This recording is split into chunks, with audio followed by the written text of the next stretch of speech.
Next up, we have Lesley Evans Ogden. Specializes in stories about ecology, conservation, animal behavior, and freelancing. She also explores the intersection of science, human rights, and policy.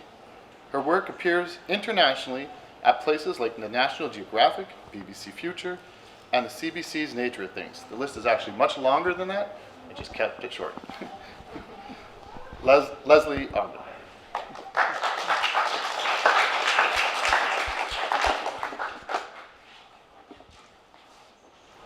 Good evening. I'm Lesley Evans Ogden, and this is the first time I've attended Writers in Our Midst, so thanks for including me.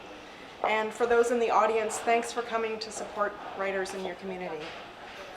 I would consider myself a recovering scientist, and I work full-time as a freelance writer. Most of my writing falls into the bucket of journalism, and one genre I really enjoy writing is narrative nonfiction in the form of features. So the first thing I'll read tonight is a short piece that I wrote for National Geographic last year. It's in third person, which is the traditional voice of journalism, and then a second short piece that I'll read is a first person narrative. And this first piece was published in April 2019. It's called The Surprising Reason Polar Bears Need Sea Ice to Survive. Every winter, Arctic sea ice grows around the pole, its frozen tendrils threading along northern coasts. Right now, sea ice has just passed its peak coverage for the year and will begin to shrink with the coming of spring. It's a crucial time for polar bears, whose food supply is inextricably linked to sea ice. And in recent decades, sea ice has been shrinking faster than ever.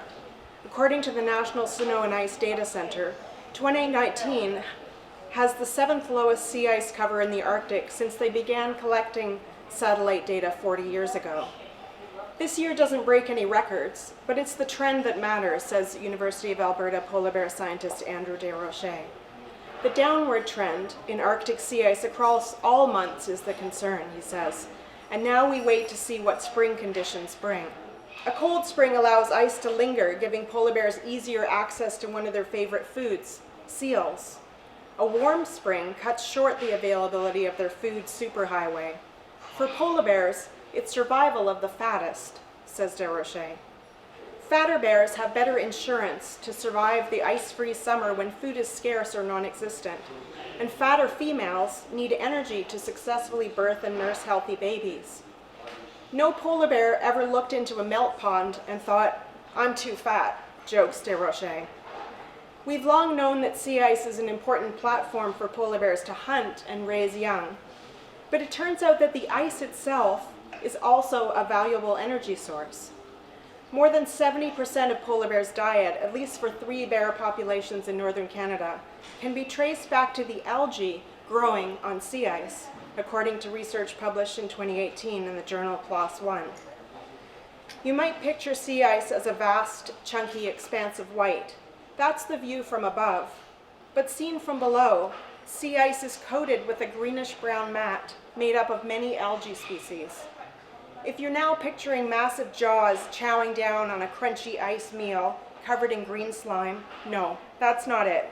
Polar bears do not eat sea ice directly. Instead, researchers found that the majority of polar bears' diet is made up of critters that ultimately depend on sea ice algae as a food source. Their study examined polar bears from Baffin Bay, western Hudson Bay, and southern Hudson Bay. Polar bears eat a lot of seals, and in some places beluga whales too. Both seals and whales eat fish and other creatures that get their energy from tiny creatures called zooplankton, which in turn eat the algae on sea ice. One of the polar bear's favorite meals, the ringed seal, eats a variety of fish and shrimp that munch on algae-eating plankton. Individually, these algae are smaller than a hair's width, says Thomas Brown, a marine ecologist at the Scottish Association for Marine Science. But collectively, tiny sea ice algae have a massive impact on polar ecosystems. After each long, dark Arctic winter, spring light stimulates algal growth. That provides a bonanza for tiny creatures called copepods, amphipods, and zooplankton that feed on sea ice undersides. In summer, as ice melts, the algae sink. Fish that scour the sediments and seals that eat those fish create the links that clamber up the food chain to polar bears. Over the years, Brown has explored polar ecosystems from the bottom up, so to speak. While examining starfish and sea urchins on the sea floor, he found that they contained a chemical also found in sea ice algae, indicating that algae from up above had made it into their food supply. Then, Brown and his team looked for this chemical called IP25 as a biomarker of sea algae's presence in polar bears. They collaborated with government officials in the Canadian territory of Nunavut and with Inuit people who provided liver samples from subsistence-hunted polar bears. The results showed that carbon derived from sea ice dominated the predators' diets. The University of Alberta's Desrochers applauds the study, adding that there are 19 polar bear populations across the Arctic, so the next obvious step is to examine more of them. He adds that while ecosystems are robust, if you take away one component, it won't be that same ecosystem over time. He thinks of sea ice as akin to soil in a forested ecosystem. It's a substrate that's essential to the ecosystem as we know it.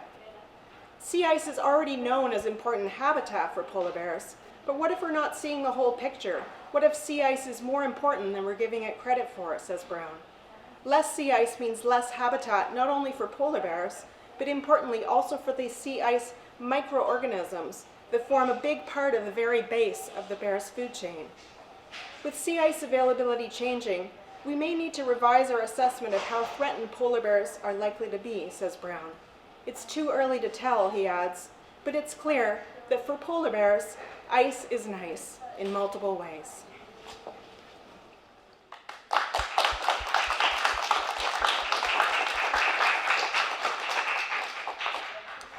Thank you. So this second piece is a short personal reflection that I wrote.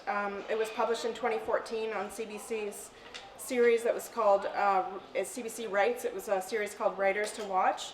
And the theme that I was told to write on was called Brief Encounters. The morning fog is so thick you can taste the cold, soupy air. As our kayak flotilla departs our beachside campsite, the shoreline is immediately obscured from view. The water is calm as glass. The only sounds are paddles clicking, releasing quiet droplets as they loop from side to side.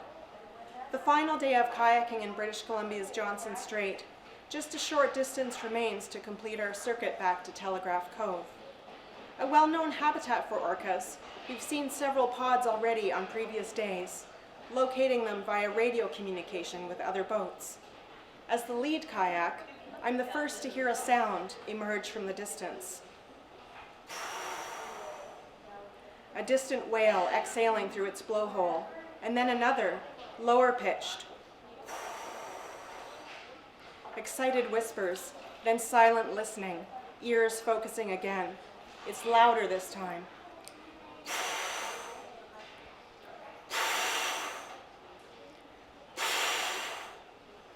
The breathy cadence suggests at least 2 whales approaching. Peering through the mist, sound and vision collide as an orca breaches the water's surface, exhales, then dives again. Time feels slowed as this magnificent black and white giant, perfectly outlined in the crystal clear water, curves an underwater arc directly beneath my boat. Surfacing again a few meters to my left, the orca and its pod mates delight my own pod, then disappear beyond us into the mist. Elation, enchantment, fascination, and awe are the feelings sweeping over me in that briefest of encounters. But fear is not among them. After days spent looking for orcas, it's a thrill to have the whales find us, a reminder that we exist in their habitat as much as they exist in ours. Ironically, though, the pervasiveness of human activity has never been far from my thoughts, even in these tranquil waters. Several times we've paddled for shore with panicked ferocity to avoid close encounters with cruise ships, behemoths beside our tiny vessels.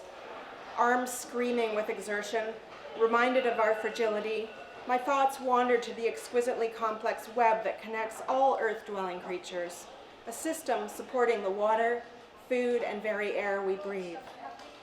Nearing our destination, passing alongside barnacle-encrusted wooden piles, I smile at how sometimes life prevails, despite our attempts to confine it to convenient places. We are a mere speck in the vast living catalog of planetary biodiversity, yet a species responsible for the elimination of so many others. What would a world without humans look like, I wonder? Would nature erase all traces of our existence, like tide lapping at sandy footprints? Reflecting on the encounter, only seconds lapsed as Orca emerged from the mist, dove under me, and surfaced again. Time enough to prompt me to reconsider our place in nature, contemplate its lingering mysteries, and hope for a harmonious coexistence on the planet we call home. Thank you.